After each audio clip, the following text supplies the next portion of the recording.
I wanted to come back to the transparency point because you wrote a paper about what you call the Philippines' Assertive Transparency Campaign. Again, as Sean was pointing out, that has to do with filming and documenting everything that happens at sea, all the encounters, taking journalists on the missions, and so on and so forth. Basically, shining the spotlight on what's happening out there and on China's aggressiveness. Yes. I have to ask, is it really working? Or is it only serving to anger Beijing even more? Good question. And inflame tensions even more? Yeah, in fact, that's why we wrote the paper. And so the reason was because certainly the Philippines is taking on risk by shining the light, right? So the question is, what does the Philippines get in return? So what we propose is that the Philippines sets 3 conditions for future success. And it doesn't mean that the Philippines will ultimately succeed in any particular way, but it's certainly these 3 things are happening. One is it is increasing the Philippines' national resilience, which means, for example, there are increased budgets for maritime security. There is increased public awareness. We now see investigations going on in the Senate of various activities that may not have got attention before. There is this entire civilian convoy that goes out is evidence of this national resilience, because you have to have that in a democracy if you're going to have any way to push back. Second is international support, undeniable at this point. I mean, I just came from Shangri-La. The keynote speaker at the largest, most important national security conference in the entire Asia Pacific, maybe the world, was Ferdinand Marcos. That doesn't happen in a vacuum. They didn't just look out and say it's the Philippines' turn. They chose him because the Philippines has made such a difference. We've seen pledges of support in radars and ships from Japan. We've seen dark vessel detection from Canada. We've seen Australia, the UK, exactly, France. all of those things. The trilateral summit that happened in the United States and came back with the Luzon Economic Corridor. All of these things didn't happen just because one day everybody woke up and says, Philippines are nice people, we should give them things. Right. People say, this is in our security interests to support the Philippines at this point.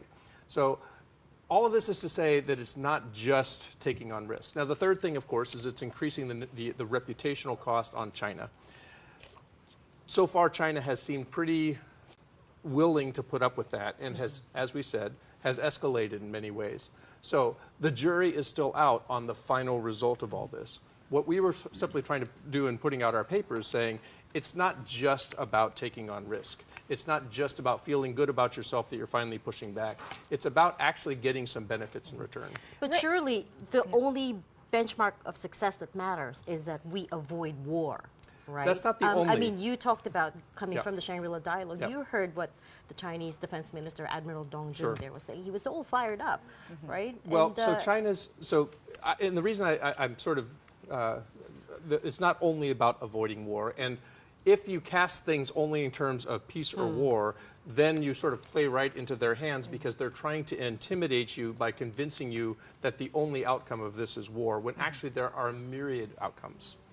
Okay, really, really quickly, I just really wanted to ask you here, while you were here in the Philippines, in our studio, as we know, I think it's pretty much fact that Vietnam has actually occupied more features than China in the disputed waters, in the disputed territories. What have you noticed about the movements of Vietnamese vehicles, or vessels rather, vis-a-vis the Chinese ones? Are they similar to what's happening between the Philippine-claimed areas? So no, China has not. So, and this goes back many, many years. So the Philippines has a geographical disadvantage in some ways because so many of these features that are close to the surface of the water are in the Philippines EEZ.